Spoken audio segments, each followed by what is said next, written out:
कोल्हापूर जिल्ह्यात सध्या रक्ताची टंचाई जाणवत असून अनेक रुग्णांना वेळेवर रक्त मिळवण्यासाठी अडचणींचा सामना करावा लागतोय।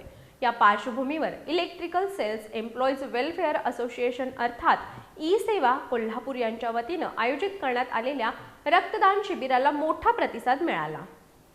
कोल्हापूरमध्ये निर्माण झालेल्या रक्तटंचाईच्या समस्येवर मात करण्यासाठी ई सेवा अर्थात इलेक्ट्रिकल सेल्स एम्प्लॉईज वेलफेअर असोसिएशननं सामाजिक उत्तरदायित्व जपत रक्तदान शिबिराचं आयोजन केलं।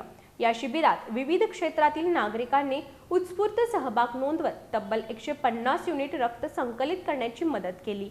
ई सेवा संस्था दरवर्षी रक्तदान, अन्नदान, गरजू व्यक्तींना मदत, वारी दरम्यान अन्नदान, शेणीदान, वृक्षारोपण यासारखे विविध सामाजिक उपक्रम राबवत असते।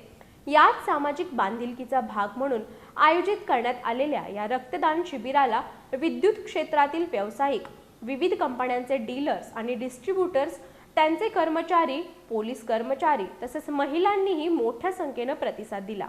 विशेष म्हणजे ई सेवा संस्थेचे संचालक आणि सदस्यांनी स्वतः पुढाकार घेत मित्र, नातेवाईक, सहकारी आणि इतर नागरिकांनाही रक्तदानासाठी प्रेरित केलं। त्यामुळे या उपक्रमाला व्यापक स्वरूप प्राप्त झालं। ई सेवा आणि संजीवन ब्लड सेंटर यांच्या संयुक्त विद्यमानं हे रक्तदान शिबिर यशस्वीरित्या पार पडलं।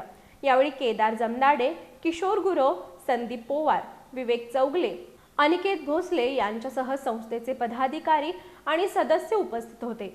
रक्तदान हेच श्रेष्ठ दान असल्याचा संदेश देत ई सेवेचा हा सामाजिक उपक्रम कोल्हापूरकरांसाठी प्रेरणादायी ठरलाय।